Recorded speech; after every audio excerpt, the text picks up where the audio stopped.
ఈరోజు ఆపరేషన్ కగారు పేరుతోటి ఆదివాసుల మీద గిరినేతల మీద దాడులు జరుగుతూ ఉన్నాయి.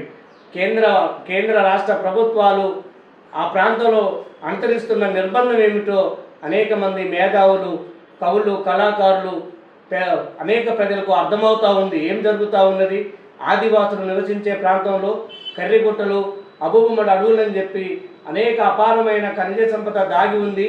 ఆదానికి అమ్మానికి కట్టబెట్టడం కోసమే ఈ కేంద్ర ప్రభుత్వం పనిగట్టుకొని ఆదివాసుల్ని, గిరిజన నేతలను చంపుతూ వాళ్ళకు అండగా ఉన్నటువంటి మావోయిస్టు పార్టీని అక్కడ లేకుండా చేయటమే వాళ్ళ ప్రధాన లక్ష్యంగా పెట్టుకొని వాళ్ళొక డెడ్ లైన్ పెట్టడం జరిగింది.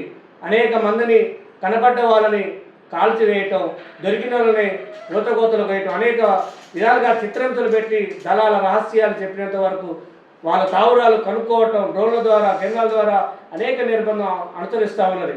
ఆనాటి ఇందిరమ్మ ప్రభుత్వం ఎమర్జెన్సీ పెట్టింది, ఏమైపోయింది? ఆమె కాలగర్భంలో కలిసింది. రేపు మోడీ పరిస్థితి కూడా ఈ కేంద్రంలో అదే జరుగుతుంది. అణచివేసేంత మాత్రం ఆ ఉద్యమాన్ని తాత్కాలికంగా ఆపగలుగుతున్నాం, కానీ చిరస్థాయిగా ఉద్యమం అనేది ప్రజలు అణచివేత ఉన్నంతకాలం, దోపిడీ ఉన్నంతకాలం విప్లవోద్యమాలు ఉంటూనే ఉంటాయి. అది ఇలా కొత్త ఏం కాదు.